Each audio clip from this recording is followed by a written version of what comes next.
Tuhan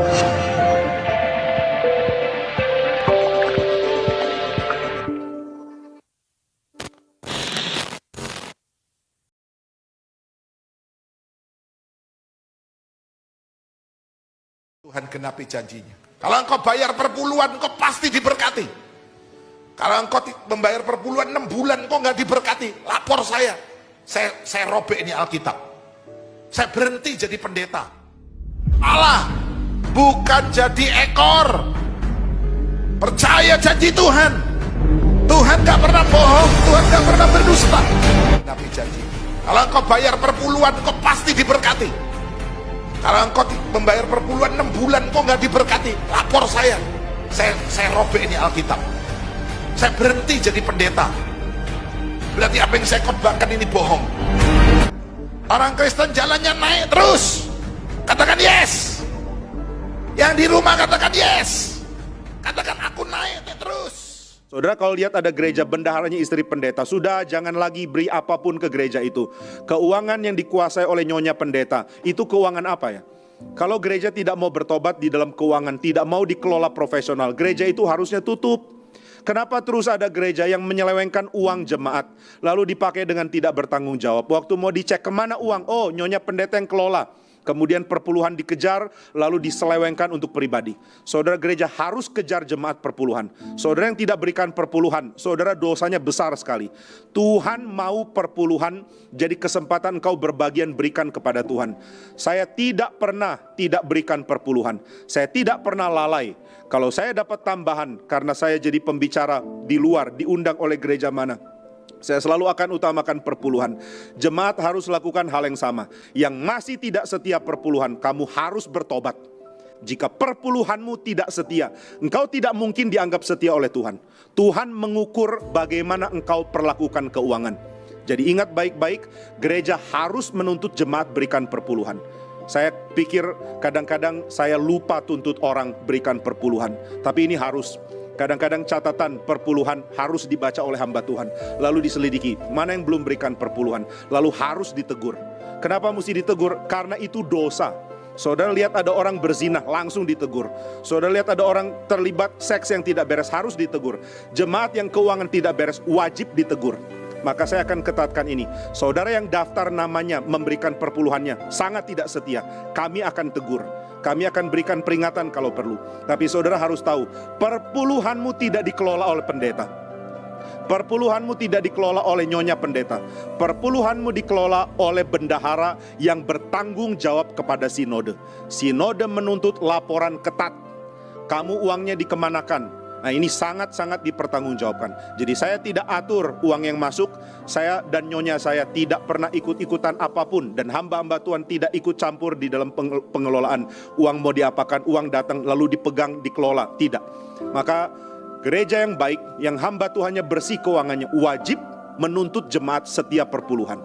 Tapi gereja yang tuntut jemaat setiap perpuluhan karena perpuluhannya mau memperkaya pendeta, ini gereja yang harusnya tutup. Engkau mempersiapkan orang untuk menjadi rakus. Dari mana kita tahu? Karena engkau kalau percaya Tuhan, engkau menjadi kaya. Engkau percaya Tuhan, engkau menjadi makmur. Itu umpan membuat orang rakus, menjadikan orang dunia lebih duniawi. Karena pemimpin sendiri lebih duniawi dari orang dunia. Sebelum Krismon, pada waktu itu $1 2.000. Pada waktu itu sudah ada seorang pendeta yang mempunyai uang deposito di bank atas nama dia sendiri, 18M. Hal ini karena bendahara mereka yang sudah tidak setuju dengan dia keluar dari gereja itu, lalu bicara di luar tentang hal ini. Kenapa? Di dalam satu makalah yang saya baca dengan mata di atas kepala saya sendiri, dia menulis begini. Dia mengatakan, sebagaimana biasa dari gereja-gereja yang lain, perpuluhan milik hamba Tuhan. Wah, saya baru tahu. Bukan pribadi, tapi gereja-gereja yang lain juga begini. Dia tidak tulis gereja mana. Tidak ada itu gereja perpuluhan milik pendeta sendiri. Itu adalah bikinan mereka yang tidak mau belajar teologi, yang tidak mau patuh kepada kitab suci, dan mereka sendiri mentafsir kitab suci karena perpuluhan untuk orang Lewi. Nah, saya orang Lewi. Engkau bukan Lewi. engkau wile. Saudara-saudara, karena mereka anggap mereka orang Lewi, mereka berhak mengambil perpuluhan, lalu ayat itu dicomot, ayat itu dipaksakan untuk sesuai dengan ambisi sendiri. Saudara-saudara, kalau orang mempunyai bakat besar, anggotanya beribu-ribu, semua perpuluhan dimiliki oleh dia, pasti dia kaya sekali. Kalau perpuluhan daripada orang-orang reform semua dimiliki oleh Stephen Tong, saya berapa kaya? Tapi saya bukan orang itu. Karena saya mengetahui yang disebut orang Lewi bukan satu orang. Yang disebut orang Lewi itu satu suku. Satu suku di antara 12 suku. Kalau setiap suku memberikan perpuluhan, lalu mereka punya income antara 100, maka 10% yaitu 10 digabungkan 12 suku cuma berapa? 100. Kalau 12 suku cuma 1.200. 1.200 untuk satu suku, suku Lewi. Dan suku Lewi harus keluarkan lagi 10%. Berarti suku Lewi cuma mendapatkan 120 untuk seluruh suku, bukan untuk satu orang. Pemikiran yang rakus, pemikiran duniawi yang tidak mau bertobat, mengakibatkan pemimpin semua menjadi setan-setan yang tamak uang lebih dari dunia. Orang-orang menjadi pemimpin gereja, pakai pelang gereja, menjadikan semua orang ikut teladan mereka. Katanya kalau tidak kasih perpuluhan, keturunan kita dikutuk.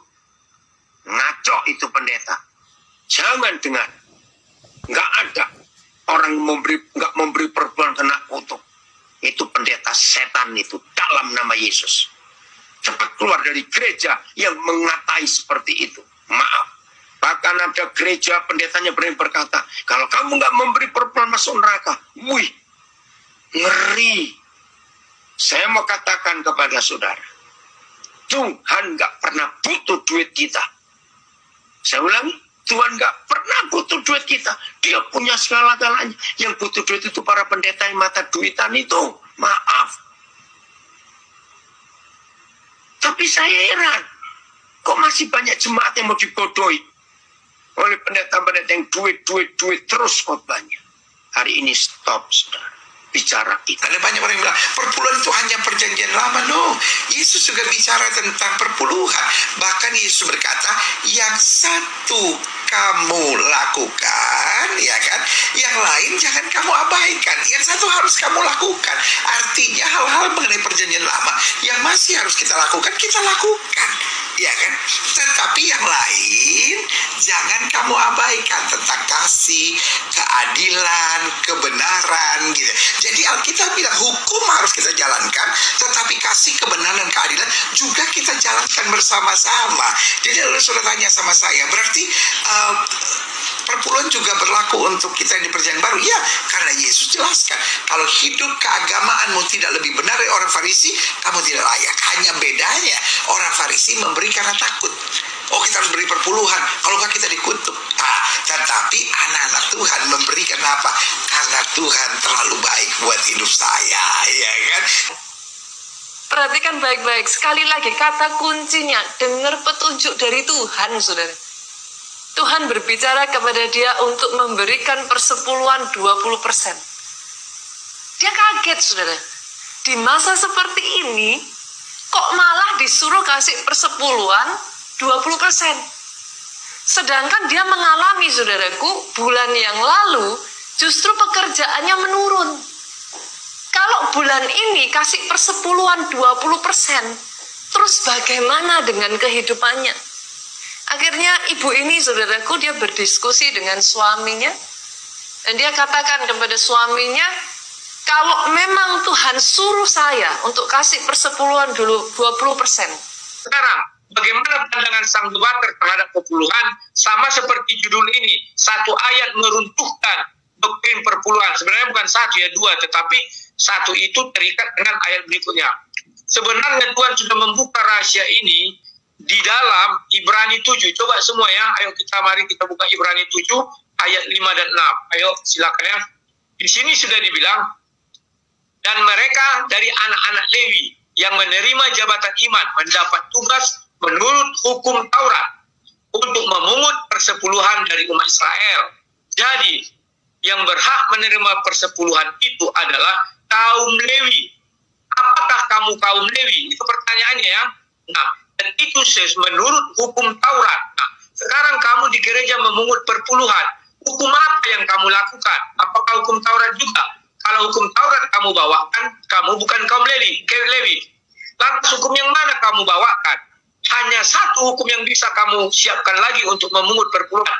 Dan hanya satu manusia yang bukan kaum Lewi yang dapat memungut perpuluhan. Siapa itu? Baca ayat 6. Tetapi Melkisedek yang bukan keturunan mereka memungut persepuluhan dari Abraham yang memberkati dia, walaupun dia adalah pemilik janji. Nah, tanyakan pada dirimu sekarang ya, apakah kamu adalah Melkisedek? Kalau kamu tidak memenuhi dua syarat ini, pertama kamu melakukan berdasarkan hukum Taurat, yang kedua kamu harus Melkisedek. Kamu tidak berhak mengambil perpuluhan, sebab kamu jadi mencuri atau mengambil yang bukan hakmu.